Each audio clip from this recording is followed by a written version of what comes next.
450 Iranian ballistic missiles are in the air right now, and they were not launched together. They were launched in precisely sequenced waves, from 23 separate firing positions scattered across 4 Iranian provinces, timed to arrive over 5 American military installations in Iraq within a 60-second window that every air defense system protecting those bases was mathematically incapable of processing simultaneously. The first missiles hit at 2:14 in the morning local time. In the first 60 seconds, 3 Patriot PAC-3 batteries went offline. Not destroyed? Not yet. Offline. Overwhelmed. Their fire control computers, designed to track and engage multiple simultaneous threats, reached the ceiling of their engagement capacity at second 11 of the attack, and began doing something that no Patriot operator ever wants to see happen during an actual strike. They began dropping tracks, deprioritizing incoming missiles, letting designated targets fall off the engagement queue because there were more incoming threats than available interceptors to assign to them. In the first 60 seconds, every communications antenna on Al-Assad Air Base in western Iraq went dark. Not because the antennas were struck directly, because the electromagnetic pulse environment created by 47 near-simultaneous detonations within a 4-kilometer radius overloaded the base's unshielded communication infrastructure and collapsed the command network that every base defense system depended on to share targeting data. In the first 60 seconds, the runway at Ain al-Assad, the runway from which American aircraft would have needed to launch in order to respond to the strike, received 6 direct impacts from Fateh 313 precision-guided ballistic missiles that Iran has been quietly upgrading with terminal guidance packages for the past 3 years. Packages that American intelligence assessed were still in development. Packages that were not still in development. And that was just the first 60 seconds. By the end of this video, you are going to understand exactly how Iran sequenced 450 ballistic missiles across 23 launch sites to defeat the most sophisticated air defense architecture ever assembled in the Middle East. You are going to understand why the first 60 seconds were not the catastrophic part. The catastrophic part was what those 60 seconds were designed to enable in the minutes that followed. You are going to understand what the terminal guidance upgrades on the Fateh 313 tell us about the Iranian missile program's actual state of development versus what American intelligence was telling policymakers it was. And you're going to understand why what happened over Iraq in those 60 seconds has permanently changed every assumption that American military planners have been using to calculate the cost of a war with Iran. Let us get straight into the details. The American military presence in Iraq is not what most people think it is. It is not a combat force in the conventional sense. It is not an occupation army. It is something more specific and, in many ways, more vulnerable. A collection of advisory missions, intelligence platforms, logistical hubs, and air defense nodes spread across 6 major installations and a dozen smaller outposts, connected by communication infrastructure that was designed for a threat environment that no longer exists, and maintained at funding levels that reflect a political consensus that the Iraq mission is winding down. Al-Assad Air Base in Anbar province is the largest of those installations. It covers 25 square kilometers of western Iraqi desert and houses between 2,000 and 3,000 American and coalition personnel at any given time. It is the primary hub for American counter-ISIS operations in western Iraq and eastern Syria.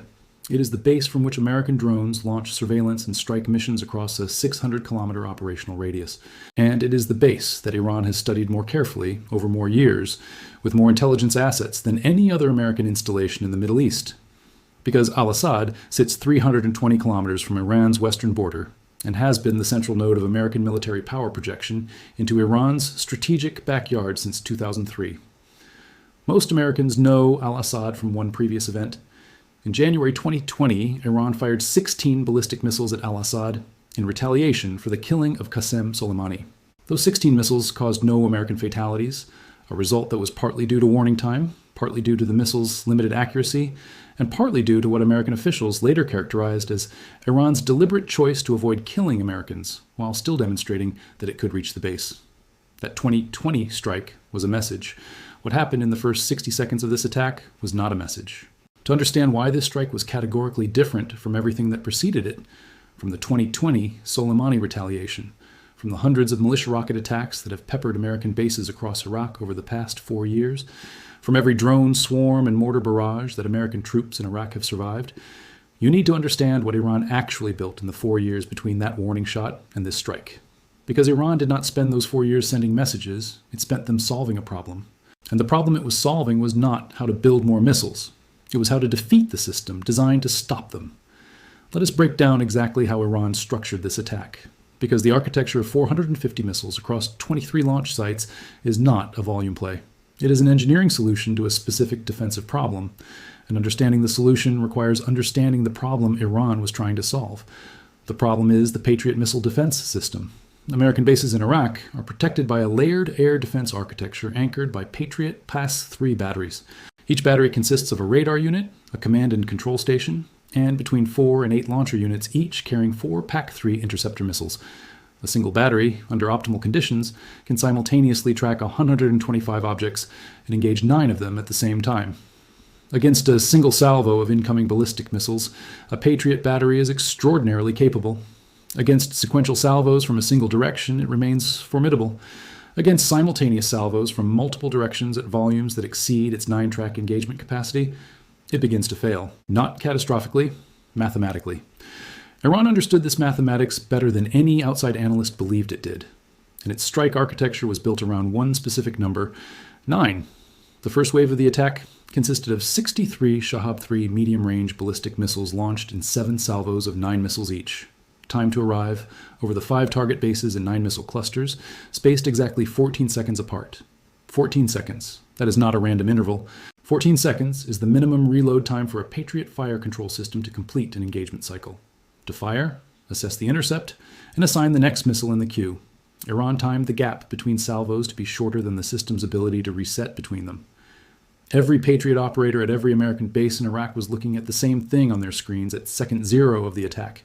9 inbound tracks, assigned, engaging. Then, before the first engagement cycle completed, 9 more. Then 9 more. The fire control computers were not confused. They were doing exactly what they were programmed to do, prioritizing the closest threats, engaging in sequence, working through the queue. The problem was that the queue was being refilled faster than it could be emptied. But the 63 Shahab-3 missiles in the first wave were not the primary strike package. They were the door opener. Their job was not to destroy the Patriot batteries.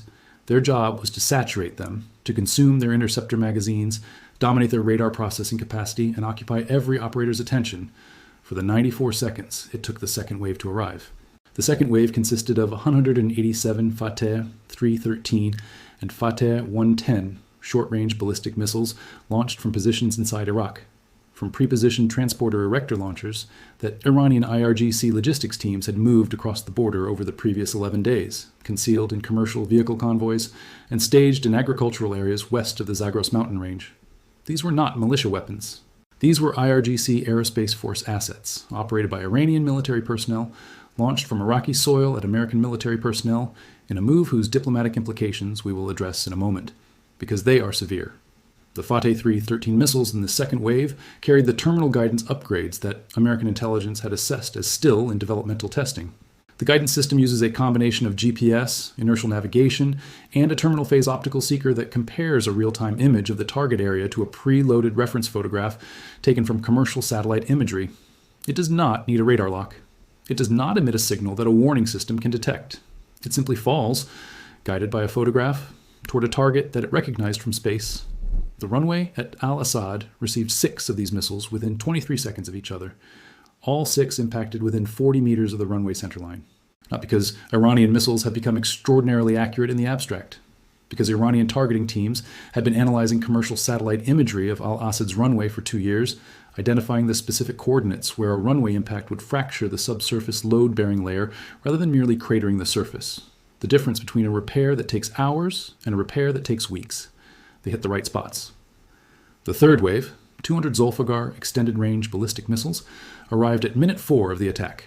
By minute 4, the Patriot batteries had expended between 60 and 80% of their interceptor magazines against the first 2 waves. The Zolfaghar missiles were targeted at the hardened aircraft shelters, the fuel storage infrastructure, and the command and control bunkers at each of the 5 bases. By minute 4, the electromagnetic environment over all 5 bases had been sufficiently disrupted by the first 2 waves that base defense teams were operating on degraded communications, degraded radar coverage, and degraded interceptor capacity simultaneously. The Zolfaghar is not Iran's most accurate missile. It does not need to be accurate to destroy a fuel storage tank or collapse the roof of an aircraft shelter. It needs to land within 50 meters. It landed within 50 meters. Here is the part that every piece of analysis of this strike will get wrong. And it will get it wrong for the same reason that analysis of Iranian military capability has been getting it wrong for 20 years. Everyone will focus on the 450 missiles, the volume, the scale. The sheer number will dominate every headline, every congressional hearing, every cable news segment for the next 3 weeks. 450 ballistic missiles, the largest ballistic missile attack in modern military history. Analysts will compare it to the Scud attacks of the Gulf War. Historians will place it in context of the 1944 Vaitu campaign against London. The number will become the story. The number is not the story. The number is the distraction Iran designed to make you miss the story. The story is 14 seconds. Iran did not fire 450 missiles because it needed 450 missiles to destroy 5 American bases in Iraq. Iran fired 450 missiles because it needed a specific number of missiles, arriving at a specific interval, to mathematically defeat a Patriot system that can engage 9 targets simultaneously with a 14-second reset cycle.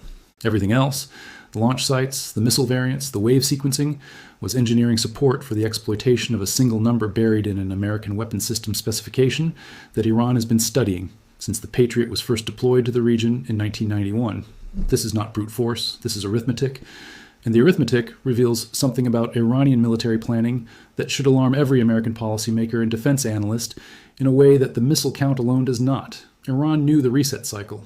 Not approximately, exactly. 14 seconds is not a publicly available specification. It is not in the Patriot sales brochure. It is not in Jane's weapon systems. It is in technical documents, maintenance manuals, operator training materials, system design specifications that are classified. The precision of Iran's wave timing relative to the Patriot's engagement cycle is not a coincidence, and it is not an estimate. It is the product of intelligence collection against the Patriot system's actual operational parameters. Intelligence collected over years from sources and methods that American counterintelligence has clearly not fully identified or neutralized.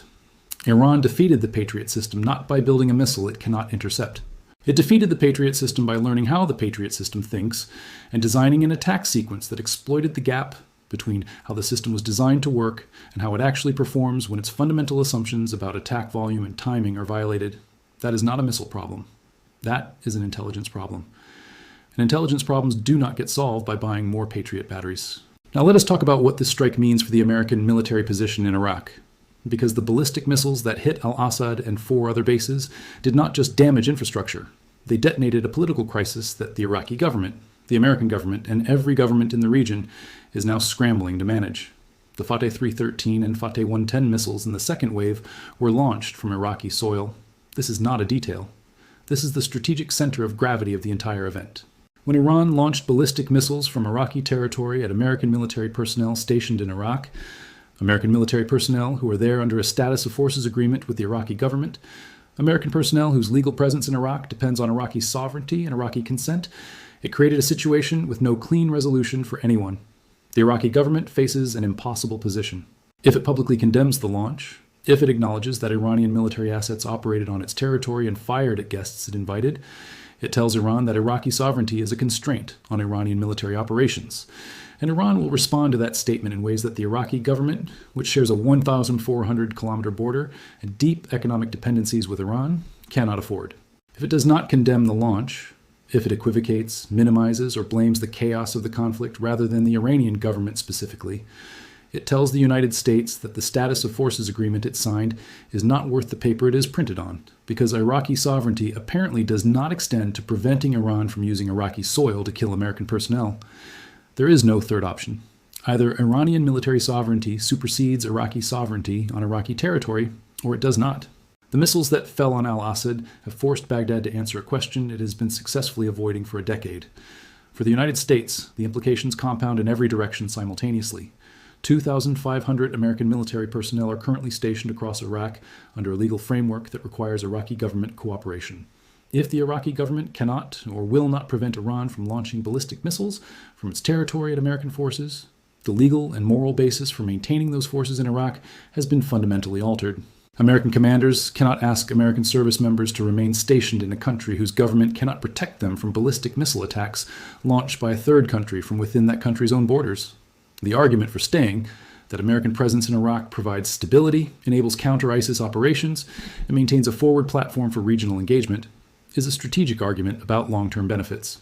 The argument against staying, that American personnel are being killed by missiles launched from the country they are supposed to be partnering with, is a direct argument about the safety of specific human beings with names and families and zip codes. In a democracy, the second argument is harder to lose. And Iran knows this. The launch geography was not chosen because Western Iraq provided better ballistic trajectories to al-Assad. Al-Assad is 320 kilometers from the Iranian border. Iranian territory provides adequate trajectory for every missile in Iran's inventory to reach al-Assad without Iraqi staging. The missiles were launched from Iraqi soil for the same reason the Desful missiles were launched from Iraqi soil in every prior escalation in this conflict: to force the United States to choose between retaliating on Iraqi territory and thereby destroying its relationship with Baghdad and its legal basis for remaining in Iraq, or not retaliating against the actual launch sites, and thereby demonstrating that Iran can fire missiles at American forces from Iraqi soil with impunity. Either answer serves Iran's strategic objective. This is what a trap actually looks like. Not 40 ships in the South China Sea. This. Let us now address what this strike means for the oil market, the global economy, and the political environment inside the United States. Because 450 ballistic missiles falling on American military bases in Iraq do not stay in Iraq, their consequences travel. The Strait of Hormuz is 33 kilometers wide at its narrowest point. Approximately 20% of all globally traded oil, roughly 17 million barrels per day, passes through it. The 5 American military installations that Iran struck in this attack are the forward edge of the military architecture that keeps that strait open. Al-Assad, Erbil, Ain al-Assad, the Harir Base Complex, and the Baghdad International Airport Military Zone are not just bases. They are the logistical and command infrastructure that enables the American naval presence in the Persian Gulf, the presence that has kept Iranian threats to close the Strait of Hormuz as a threat rather than a reality since 1987. When those bases absorb a ballistic missile strike of this scale, they do not immediately stop functioning. Bases are resilient. American military personnel are trained for exactly this kind of attack. The runways will be repaired. The communication infrastructure will be restored. The mission will continue. But for a measurable period, days, possibly weeks, the operational tempo of American military activity across Iraq and the Persian Gulf is degraded. Aircraft are not flying the missions they would otherwise fly. Surveillance coverage has gaps. Response timelines are longer. Oil markets do not wait for the degradation to become permanent to price it. They price the possibility the moment it is demonstrated. Within 90 minutes of the first confirmed reports of the strike, Brent crude was up $9 a barrel. By the morning open, it was up $14. That $14 increase is not a number that stays on a Bloomberg terminal. It moves through the global economy with the speed and inevitability of arithmetic. Higher crude prices mean higher gasoline prices at filling stations in Ohio and Texas and Pennsylvania within 72 hours. They mean higher fuel costs for airlines within a week, which means higher airfare within 2 weeks. They mean higher input costs for every manufacturer who ships product by truck or aircraft, which means higher prices for the products those manufacturers make, which means higher inflation in an economy that has spent 2 years trying to bring inflation under control, and whose central bank will now face the question of whether the inflation it is seeing is demand-driven, and therefore addressable through interest rate policy, or supply shock-driven, and therefore not. Supply shock inflation caused by a military conflict in the Persian Gulf is not addressable through interest rate policy. You cannot raise interest rates at Iran. You cannot tighten monetary conditions at the Strait of Hormuz. You can only watch the price signal travel through the economy and make people's lives more expensive in ways they will correctly attribute to a war that a significant portion of the American electorate did not want, does not understand, and is not convinced is worth paying for at the pump. Iran does not need to sink a tanker to damage the American economy. It does not need to mine the Strait of Hormuz. It does not even need its missiles to achieve their intended military effect. The demonstration that the missiles can reach the bases, that they can saturate the defenses, collapse the communications, and crater the runways, is enough to inject a risk premium into every barrel of oil that transits within range of Iranian retaliation. And that risk premium is a weapon that Iran wields continuously every day that this conflict continues, against every American consumer who fills a tank or pays an energy bill or buys a product that arrived on a truck. This is the economic dimension of modern missile warfare, and 450 ballistic missiles in 60 seconds have just repriced it for the next 18 months. The American military and diplomatic response to this strike will define the next phase of this conflict. And unlike previous Iranian escalations, where the response options were complicated but the range of options was relatively familiar, this strike has produced a situation where every available response carries consequences that compound the existing problem rather than resolve it. Watch 3 things in the coming weeks. First, watch the Patriot interceptor resupply chain. The United States has a finite number of PAC-3 interceptors in its global inventory. The exact number is classified, but defense analysts consistently estimate it at between 500 and 700 rounds available for immediate deployment across all theaters simultaneously. This strike consumed a significant fraction of the interceptors deployed in Iraq in a single engagement. Replenishing those magazines requires production, and Lockheed Martin currently produces PAC-3 missiles at a rate of approximately 550 per year. One attack in one theater has consumed what amounts to weeks of American industrial production capacity for its primary theater air defense interceptor. Watch whether the Pentagon announces emergency production acceleration. If it does, the supply constraint is real and Iran knows it is real. If it does not accelerate production publicly, that silence will tell you something different. Either the inventory is larger than estimated or the decision has been made that Iraq is not worth the interceptor investment. Second, watch Turkey. NATO's southeastern anchor sits at the intersection of every supply corridor that matters in this conflict. The Incirlik Air Base in southern Turkey has historically been the primary logistical hub for American military operations in the Middle East.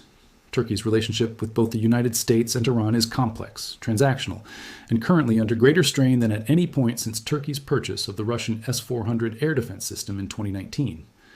If the United States needs to surge air assets, interceptor replenishment, and logistical support into Iraq in the aftermath of this strike, Turkish cooperation is not guaranteed. And Turkish non-cooperation, even passive, bureaucratic, slow-walking non-cooperation, creates friction in the American response timeline that Iran will exploit. Third, and most importantly, watch the Iraqi parliament. The political pressure on the Iraqi government following this attack is unlike anything Baghdad has faced since the 2003 invasion. Iraqi political factions aligned with Iran will use this strike as evidence that the American military presence in Iraq makes Iraq a target, that Iranian missiles fall on Iraqi soil because American soldiers are on Iraqi soil, and that the solution is to remove the American soldiers. Iraqi nationalists, who are not Iranian proxies, but who are also deeply uncomfortable with permanent American military presence, will reach the same conclusion for different reasons. A parliamentary vote to revoke the legal basis for American forces in Iraq is not a certainty. But it is now a possibility that 2 weeks ago was not on any serious analyst's near-term timeline. If the Iraqi parliament votes to expel American forces, the United States faces the strategic humiliation of being forced out of Iraq by a government it helped build, because Iran fired missiles from Iraqi soil at American personnel, and the Iraqi government's political survival required it to choose Iran over America. That is not a hypothetical designed to dramatize the stakes. That is the specific mechanism by which Iran could achieve, through 450 missiles and a parliamentary vote, what 20 years of insurgency, militia attacks, and political pressure could not. Iran is not trying to defeat the United States militarily. It is trying to make the American military position in Iraq politically untenable, using missile strikes to generate political pressure that achieves a strategic objective that military force alone cannot. This is a different kind of war, and the first 60 seconds of this attack were its clearest statement yet. Here's where we need to step back from the wave sequencing and the interceptor math and the parliamentary vote scenarios and acknowledge what actually happened to real people in those first 60 seconds over Iraq. There were American service members on duty at Al-Assad Air Base at 2:14 in the morning local time. They were on watch rotations, running radar systems, maintaining aircraft, standing their posts in the way that American military personnel have stood their posts in forward deployed locations for 80 years. Many of them were 20 years old. Many of them were away from home for the first time. Many of them were in the middle of a deployment that was supposed to be a support mission, an advisory role, a transitional presence, not a combat deployment to a base under ballistic missile attack. The warning time was short. American early warning satellites detected the first Iranian missile launches within seconds. The infrared signature of 63 ballistic missiles lighting off simultaneously is unmistakable from space. The warning was transmitted to base defense systems automatically. Sirens sounded. Personnel moved to hardened shelters. Those who were close enough to a shelter reached it.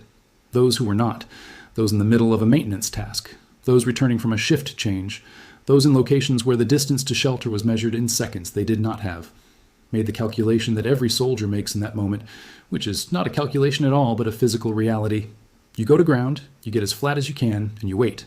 Inside those shelters, in the darkness and the noise, in the compression waves from nearby impacts that travel through concrete and rattle the bones of everyone inside, those service members were not thinking about geopolitics. They were not thinking about the Patriot system's 14-second reset cycle, or the Fateh 313's terminal guidance upgrade, or the parliamentary composition of the Iraqi Council of Representatives.